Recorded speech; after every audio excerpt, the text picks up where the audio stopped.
What's going on, Since the Sandbox fans? Welcome to the first installment on the Sandbox MMA channel. So, mind you, this is my first go at it. I'm learning a lot of this as I'm going. Gonna end up fixing the audio, gonna end up fixing the actual video in this. The clipping's gonna get better, but this is the first one. I just wanted to make sure I could work on it and get it out. So, if you're seeing it and it's a little bit raw, just know that it's gonna get better as it goes on. So, for the first video today, we're gonna go through the UFC Fight Night 89 reactions. Rose Namajunas versus Amanda Ribas. I went 8-5 on this card. It brings my yearly record to 74-49. So not too bad. Did pretty decent on the card. Overall, it was a decent card. There were some good fights. There were definitely some snoozers. A couple of questionable performances. A couple of performances that I was pleasantly surprised by. There was a disqualification due to biting, but we're going to get into all of that. I'm going to start at the bottom, work all the way up to the top, and mind you, these videos I'm still playing around with. I'm going to start working a lot more on the editing and stuff like that. So I just want to start being able to get some of these videos out so you'll see progressively how it comes along, and hope you all enjoy it. Welcome to the Sandbox MMA channel. But the first fight of the night that we're going to start with here is Mick Parkin versus Mo Usman. And I nailed this. I said Mick Parkin 29-28 decision. He won a 29-28 decision. I know Muhammad Usman was holding his hands in the air, acting like he won the fight, but he very much did not win the fight. It was pretty clear to me it was 2-1 Mick Parkin. It was Mo Usman's best performance on the feet. But if you're a wrestler, I don't get why you're not shooting a takedown. Maybe he thought that he was doing well enough on the feet where he could survive. But good chin on Mick Parkin to survive, the overhand in the first round. But overall, there wasn't much else coming at him. Mo Usman wasn't doing the best job setting up his strikes. I understand that I said it was his best striking performance. That just goes to show you how terrible his striking performance was before this. So it still needs a lot of work. But he is 34. He's going to start running out of time really, really soon. So overall, let's talk about Mick Parkin, though. Really, really good performance. He trains with Aspinall, a couple of the other heavyweights over there in England. Striking was good. He was landing his own powerful shots. The leg kicks really were the story here. He was beating up Mo Usman's leg, and I'm not trying to Joe Rogan this by glazing the leg kicks the whole time, but they really were the game changer in the fight here. Really good win from Mick Parkin. Expect to see him continue to slowly go up those rankings, and hopefully he can get into the spot. I actually think he's pretty talented. I think he's going to make it to the top 15 in the division, and then if he keeps getting better and better, we'll see. Maybe he continues to rock it up, but I think we do got to pump the roll. I don't want to give him a top 15 opponent yet, but maybe give him like the loser of Despain versus Waldo Cortez Acosta, who I'm expecting to be Waldo Cortez Acosta. So something like that I think would be fun. Or do a fight night card, or if they're in England, he should be fighting in England against an unranked heavyweight. Someone close to the top 15, but not quite there yet. Let him work his way up. We might have a decent striker at heavyweight, and I'm sick of seeing all these fat guys holding on to each other on the ground, like we'll get to in the co-main event. The next fight on the card was Andre Lima versus Igor Severino. I watched the MMA Guru's video, and he keeps calling all these Brazilian guys Da Silva when he just doesn't know the last name. It's kind of hilarious, but it's Igor Severino, or at least it is on ESPN. So overall, this fight was pretty fun. There was some good striking, good grappling exchanges, pretty evenly matched. I did think Andre Lima was landing the more powerful shots, and he did have a couple submissions attempts, so I do think he was winning the fight ever so slightly. It wasn't a bad performance from Igor Severino, though. I thought that he was holding his own in there pretty well. When they landed the double elbow, that was awesome. They did great work with the elbows and the knees and the clinch. And then there was some pretty high-intense grappling. So overall, especially when you're looking at flyweight and we need more depth in that division, these were two guys that I thought were really good additions, both undefeated guys. It ends in a disqualification because Igor Severino got frustrated and chomped down on Andre Lima. And you could hear the broadcast booth going, "Oh, you shouldn't call the fight." And then all of a sudden he lifts his arm and they go, "Oh my God, dude, that is terrible." Like, it really was a bad bite. It looked like he dislodged the mouth guard to take the bite. There were genuine teeth marks in there, broke skin. Now he ends up getting a tattoo of the whole thing after because it's probably a big moment in his life and he's trying to make a name for himself here. But I mean, Igor Severino's an idiot, dude. He gets cut from the UFC immediately after, deservedly so. Like, what are you doing biting an opponent? And then the referee comes up to you and says, "Dude, you bit the opponent." He's like, "No, I didn't." Yeah, you fucking did. We all saw it. It's a dirty move. I'm glad he got cut. He'll never sniff the UFC again. I'm sure PFL will sign him, but I don't even know if they really have a flyweight division for him to go to. So I guess we'll see what happens with the guy, but overall, just disgraceful. What a way to lose your perfect record. I think he was 8-0 to that point. Now he's 8-1 because he got DQ'd like a fucking idiot. I want to see Andre Lima fight someone like Victor Altamirano, or get him on a fight night card. Let's keep him active in somewhere in like August. It's about 4 or 5 months away. Let's get him on a fight night card, July, August, and we'll slowly work him up the rankings. Someone like Altamirano, maybe a Felipe Dos Santos, one of those guys that fought in the Mexico City card that may have taken a lot of damage. Edgar Shirez, we could watch see, even though he didn't take much damage. But I think those are the kind of matchups we're looking for Andre Lima going forward, below the top 15, but let's slowly build them up, especially because he's got a good-looking record, and let's keep building that record. Let him get better, especially because he's very, very young. So overall, he was looking good in the fight, but then he got bit. So you know what? He won the fight. He gets his win money. That's good. Igor Savarino cut, deservedly so. What a rat piece of shit that guy is. But the next fight, Darius Lesnikova versus Montserrat Rendon. Not much to see here. Boring fight. I did think Lesnikova did enough to win. She did on the scorecards as well. Won a unanimous decision here. Just better at the striking. Did more damage on the feet. We should keep Montserrat Rendon around, though. I want to see her fight again. How do I say it? You know what? I'm not going to say it. I just want to see her fight again. Let's not make any rash decisions and cut her too early. I would like to see her fight again. Frequently. Bring a little spice to that division. Next on the card was Jarno Aarons versus Steve Nguyen. Jarno Aarons fought a 10 times better fight than I ever thought he had in him. Just watching his previous fights, he looked like dog shit. In this fight, he came out to win the fight and looked like he was fighting for his career. His strikes he were putting together really well. I thought it was a dirty move by Nguyen to go fake the glove touch and then throw a leg kick. I thought that was really dirty, so I'm glad he got battered for 3 rounds. I thought Nguyen was going to be a little bit better, a little more powerful, but he looked like he was really struggling finding the range and really getting anything to go off on Jarno Aarons. I think Jarno Aarons did a good job keeping the distance, landing his power shots, getting out of range. Just overall, really good performance, something I did not expect from him. Saves his job, keeps his job a little bit longer, derails the Steve Nguyen hype as it was his first fight in the UFC and everyone was picking him, including myself. That's what the research said, though. He was the right pick, and Jarno Aarons just went out there and had his best performance. So curious to see what he can do next. So that was the first fight I got wrong. To that point in the card, I am 4-1. The next fight I won, Miles Johns unanimous decision over Cody Gibson. Cody Gibson sucks. I told you guys he sucks. He's a tough fighter. Like, when I say tough, I don't mean Tough. I mean TUF, the Ultimate Fighter. The best prospects don't come out of the Ultimate Fighter unless you're Brian Battle. The best will come out of the Contender Series. That's just how it goes.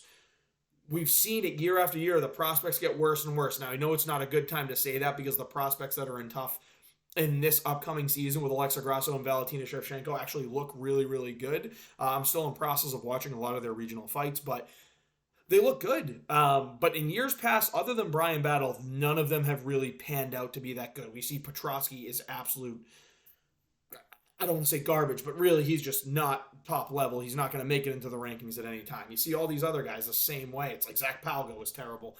It's just the Ultimate Fighter fighters never pan out, and people were picking Cody Gibson because he had a tough performance with Brad Katona. But did everyone forget that Brad Katona lost to Garrett Armfield in January and looked absolutely terrible? Those two guys just aren't that good of fighters. Like, sure, you can put them in the UFC, but you're just putting them in the UFC because they can take a fight on short notice. That's really what we're looking at here. Miles Johns just outclassed Cody Gibson. Not a flashy, great performance. Landed the better power shots.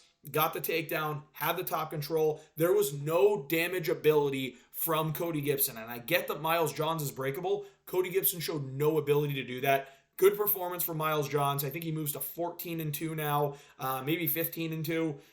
It's a good-looking record. He's got to start fighting the people up the rankings. Now, I do think he loses when he fights the more talented guys. Unless he gets that knockout in the first round. He does have good power, but yeah, I mean, good performance from Miles Johns. He did what he had to do. 30-27, unanimous decision, as clear as day. As clear as day.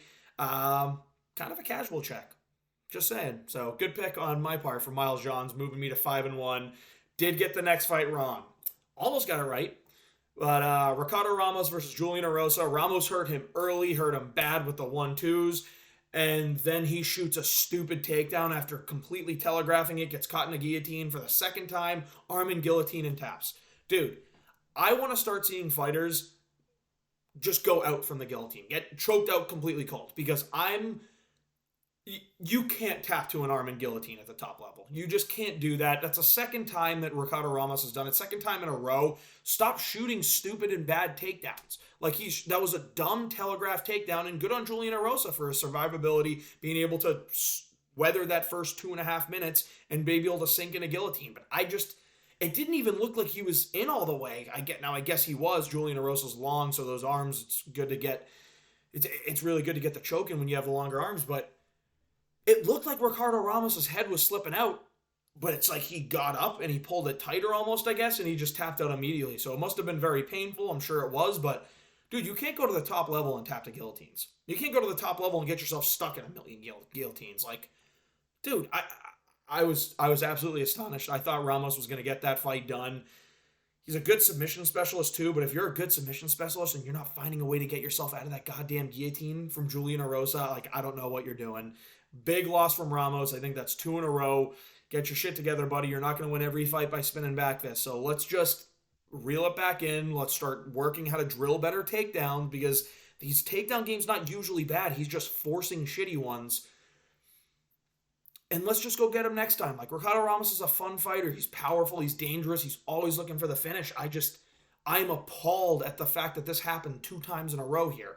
Getting guillotined. Like, that's just, there's no excuse for that. Good performance from Julian Erosa, though. Good survivability, good guillotine.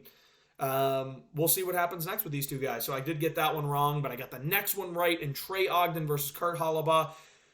Trey Ogden is just a better fighter than Holobaugh. I know Holobaugh's listed as like a BJJ guy, but realistically, Trey Ogden just grappled him for 3 rounds and just held top control, really dominant performance. It was not fun or entertaining, but it's exactly what I thought Trey Ogden would do. He worked a little bit of the jab, and then he would blast takedown. So, did a really, really good job. When you have some of these guys, like I'm saying, the Ultimate Fighter guys, Kurt Holobaugh came from the Ultimate Fighter, beat Austin Hubbard at the Boston card that I went to. It was the O'Malley Sterling one in Boston, and yeah, he beat Austin Hubbard, but should he have? I thought Hubbard was kind of winning the fight. I do think Hubbard's still the better fighter, but Holobaugh, he got I think it was a triangle choke he got, and I just don't think he's that good. Like, again, another one of these guys from the Ultimate Fighter. I think he's like 38, and he goes up against Trey Ogden, who I guess like 34, 35, but Trey Ogden's going to beat these guys that are not at that middle level. Trey Ogden's right there at that mid-level. Holobaugh's below the mid-level, so when Trey Ogden fights these guys, he's going to win them every single time. Same thing I said with Nicholas Moto when they fought. So, again, nailed that pick, bringing me to 5-2. Good performance from Trey Ogden, exactly what I expected. If he can do that to a couple more fighters, he might start finding his way up the rankings a little bit. But when you're in the lightweight division like that, I don't think Trey Ogden's going to get to the top 15. I think everyone would be stupid to say that he would, but we'll see. He's just going to keep moving up the rankings a little bit, and we'll see what happens next for them. Good performance from Trey Ogden, unanimous decision. Kurt Holobaugh is dog shit. The next up was Fernando Padilla versus Luis Puello. I overanalyzed this one. I should have went with who I knew was going to be the better fighter, which is Padilla. He can do more stuff. I just saw Peruvian boxing champion. I think he's Peru. And I mean, awful performance. The guy doesn't know how to get on the inside. I thought he was going to get on the inside, start working some nice body shots, and it was going to open up the head. Almost like an Ilya Topuria type knockout on Jai Herbert. I thought something like that was coming, but man, dog shit performance. Like, really, really dog shit performance from Pajulo. I don't even care to pronounce his name right after that terrible performance. He got outboxed by Fernando Padilla. He got outboxed, and he's a Peruvian boxing champion. So I'm not overanalyzing some of these anymore. I think that was just really, really dumb. I thought if Padilla were to do it, it was going to be with the teep kicks, the leg kicks, and stay at range better. But he really just beat up Pajulo on the feet with the boxing, and then he ends up getting the choke for the win. So really good win from Padilla. Would like to see him start to take that step up the rankings there as well. I'm just shocked that as a boxing champion, Pajulo doesn't know how to, cover his face or go in and move his head as he's moving in or block as he's moving in. It was crazy to me. Really good performance from Padilla. He definitely improved from his last fight. Interested to see what he does next. And now we're getting to the main card. And to this point in the prelims, I'm 5-3. Yusuf Zalal versus Billy Quarantillo. What a sick performance from Yusuf Zalal. I nailed this one. I knew he was going to beat up on Billy Quarantillo. Quarantillo is just such a middle of the pack guy, and I get I like watching him fight. He's always in entertaining fights because he pushes such a high pace, and he really goes for finishes. But Yusuf Zalal's that damn good, man. He took time. He bulked up to 35 or to 45. Looks really good in the weight class. Looks strong. Looks physical. His grappling looked great. His cardio looked good. His striking looked really good. Those leg kicks were mean. He was working some great punches. Awesome performance by Yusuf Zalal. I can't wait to see what he does next. Get him in the rankings. I want to see him fight a ranked fighter there, and I want to see him moving up. I think he's going to be something special in this division. And he's one of the few people that can say that he made things difficult for Ilya. Now, Ilya won the fight clearly. There's no ifs, ands, or buts about it. But it was one of the tougher fights that Ilya had to face. Like, it was tougher for him than when he fought Josh Emmett. Like, he made Josh Emmett look terrible, and Yusuf Zalal actually gave him a little bit to worry about. So, really good performance from Yusuf Zalal. Can't wait to see what he does next. Billy Quarantillo, I don't know what's next for him. I think he's got to take some time. That was kind of a tough performance there. I don't want him to retire yet because I think that there are some fighters that he can still beat. He can still get a paycheck, but he's just not going to see the top 15 at this point. Maybe like a Bill Algeo fights this weekend. Maybe he fights Bill Algeo, or he fights... I don't remember who Bill Algeo is fighting, but maybe like a Gabriel Benitez at some point. He just fights someone lower on the rankings, get himself a win, get some confidence back, and maybe start to build yourself back up a little bit here. Really good performance from Yusuf Zalal, though. I would give performance of the night if I were to be the one to hand out bonuses. I actually have no idea who he gave bonuses to, but I would say Yusuf Zalal deserves one. And the guy in the next fight, Peyton Talbot. I read that one totally wrong. I thought Cameron Simon was going to be able to work the wrestling game a little bit better, end up wearing down Peyton Talbot, but I mean, he just kind of blitzed with his boxing and kept getting caught. Now, what a chin on Cameron Simon to not go out from that knee to the face. I know people are saying it was kind of on the neck, but it also hit the chin pretty damn good. When a knee hits the chin like that, it's tough, dude. What a really good performance from Peyton Talbot. The boxing looked good. The kicks looked good. He was an ominous presence in there. I can't wait to see what he does next. I think he's going to be not superstar yet, right? Because I'm very, very hard on giving people like these titles, but Peyton Talbot can really be something, man. He's undefeated. He's young in this division. I want to see him slowly start working things up the ranks. Everyone's saying have him do a fight night or have him do the England card and have him fight Davy Grant. I don't know that I want him to fight Davy Grant yet, because Davy Grant, when he sees these younger prospects, he always fights them really tough, and most of the time he comes out with the win. There's a couple of names that we can really look at here. I'd like to see him fight a little bit lower level competition before. Maybe one more fight until Davy Grant. Like if he fights Borjas or something like that, if Borjas is going to go up in weight, or if he fights, who's the guy that just beat Davy Grant in the boxing? I forget his name at the top of my head, but there are just guys. Daniel Marcos. I think Daniel Marcos would be a sick fight against Peyton Talbot. Something like that would be good. And I'd like to see Cameron Simon fight someone that's a lot easier for him. He has 2 losses in a row, one against C-Rod, which was bullshit because C-Rod never makes weight. And he completely cheated to win that fight because he didn't make weight and he didn't have to cut the extra 5 pounds. I'd like to see him fight a little bit lower level competition, build himself back up. He's a young prospect. Let's get his confidence back. This is 2 tough losses in a row. I am a Cameron Simon fan. He's given the MMA guru his flowers, and I like seeing when people in that creator space start to get recognized by the mainstream. So let's go with, let's just have Cameron Simon fight someone, just fight a little bit lower in the rankings. I don't want to see him get battered for the next couple fights in his career, get cut and have to come back. I want to see him rack up a couple more wins, and then let's build him up. He's young, he's talented. Team CIT, that's a good gym, so let's see how that goes. Peyton Talbot, though, unbelievable performance. I'm fine with you taking him around the world. I'm just not ready for the Davy Grant fight yet, so let's just give him one more fight before we send him to Davy Grant. I want to see what he does against a wrestler before we end up putting him against Davy Grant. So let's do something like that. The next fight on the card, Edmund Shabazian versus AJ Dobson. This was a fun fight because AJ Dobson almost got the win. Now, I picked Shabazian, and I was heartbroken when I thought Shabazian was about to lose because he got hit with a clean 1-2 and got wobbled really bad. Great recovery. Oh, sorry, I knocked the table a little side to side, but great recovery. Being able to survive Smart to take him down. You could see when he took him down, he started wearing on AJ Dobson, getting him tired, so the pop was gone a little bit. And you could see AJ Dobson was getting physically exhausted. So I don't know what he's doing, not having cardio for more than a round there. I think maybe he was just finish hunting or something like that, but he didn't even look like he was charging to it. So not sure why he gassed out that quick, but Shabazian stayed composed, ended up landing a baby hook, and finished the fight. Like, great finish from Sabazian. Awesome comeback win. I'm so happy to see that because he's fought such tough competition and, like, you know, the Derek Brunsons and people like that, and he's just getting beat up, and I don't want to see that. I'm happy that he got a win. I'm very happy he got a win because he needed it. If he didn't, he might have gotten cut. So now we're in a situation where he gets to keep fighting. I know he's been training a lot with Strickland too, so I'd like to see him just continue to get better working with Strickland. Let's toughen up that chin. Let's take a run at the rankings, buddy, because we know middleweight's kind of shit. So Edmund Shabazian, great win over AJ Dobson. Comeback win, nailed that one with a first-round knockout. Now, the co-main and the main sucked. Let's just get to that right now. So these next two fights absolutely sucked.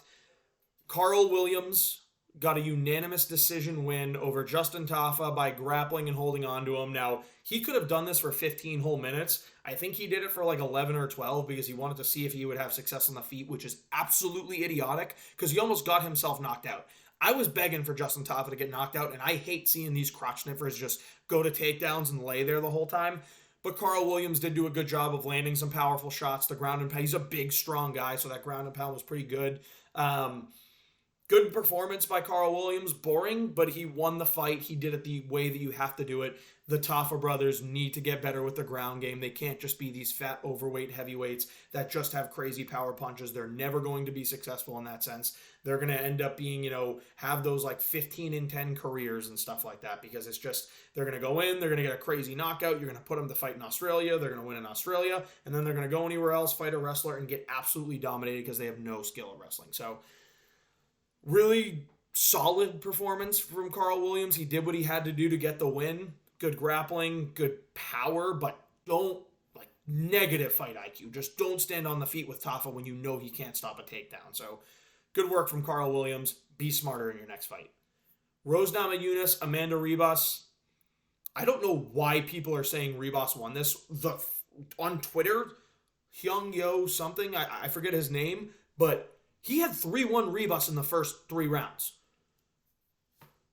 You should be banned from Twitter for that fucking scorecard. What the fuck are you talking about? It was 2-1 Rose is what I had. And I thought Ribas won round 3 at the end there, just by mixing in the takedowns and actually doing ground and pound at the end. They're pretty even on the feet to that point. But Ribas gets the takedown, lands some ground and pound. She definitely wins round 3. Rose clearly won the first 2, like crystal fucking clear. Round 4, you can give to Ribas. I don't. I still give it a Rose. In round 5, I also give to Rose. I think the strike numbers were completely wrong. So I had a 4-1 Rose because I know how to score a fucking fight. And I don't know what this dude on Twitter is doing saying 3-0 Ribas in the first rounds. You should be revoked of all your fucking MMA watching privileges because you know dick and balls about the sport. I was astonished with that scorecard. And then I go to the comments and I see everyone saying, oh, classic, they're going to give it a Rose. Listen, just because she looks like a 12-year-old boy from Avatar doesn't mean they're just going to give her every fight that she wants. Fucking creep Pat Berry, by the way. Scumbag Pat Berry. Regardless, pedophile. Anyway, Rose won the fight crystal clear 4-1. I don't know what the fuck anybody is thinking about in saying that it was Amanda Ribas. You don't understand what you're watching. Start learning how they score fights. It's all about the damage, and start understanding when Ribas is throwing pitter-patter 1-2s, they're missing. Like, she's missing punches. Rose is counter-punching with more power. She did more. She was good in the wrestling position. She was defending a lot of the takedowns, and when she got taken down, she would get back up most of the time, except for round 3, which is why Ribas got the round 3. So, take away from that, Rose won, crystal clear, 4-1. I like the Macy Barber fight. That was a good call-out. I'm appalled with how people just still don't know how to judge fights. It's insane. It's like everyone's Joel Ojeda on Twitter. Just stupid idiots that just want to get a reaction on Twitter or Instagram or all that bullshit. Stop crying robbery just because you got into the sport 2 minutes ago and you have no idea what the fuck you're looking at. Good performance from Rose. She went from such a beloved fighter to somebody that is going to put us to sleep every time she fights. No more Rose main events, dude. We can't do this. I understand you're paying her a ton, but I don't want to see this fight. Don't want to watch Rose fight in the main event. Don't give her 5-round fights. Don't put her on the main card of a pay-per-view. Like, we don't want to see it, guys. Like, UFC, I know what you're trying to do, but understand that you're going to start losing. Now, I'll never stop watching, but understand that people are going to stop watching. The more casuals are going to stop watching when they see you put on boring fight after boring fight after boring fight. And that's why we need to get out of the Apex, because when you go in the Apex, you don't have to sell a ridiculous amount of tickets. If they put this card on at Atlantic City, nobody would fucking go. Next card in Atlantic City, the prelims are actually pretty good. The main card it's okay. It's not what the fight nights used to be. The fight nights used to be absolutely loaded, so I don't know what the UFC is doing here with every fight in the Apex. Please start fixing it, because we love the sport, and we're sick of seeing boring stuff. You're just lucky PFL's never going to do anything better. So overall, that was my first Sandbox MMA YouTube video. Hope everyone enjoyed it. Let me know what you think in the comments. More will be coming out, and these will get better. I know the audio is not going to be the best. I know the video quality is not the best. I know the clipping is not the best yet. I'm working on it a little bit every day, trying to get better and better, but I got to get started somehow. So thanks for joining. See you guys next time.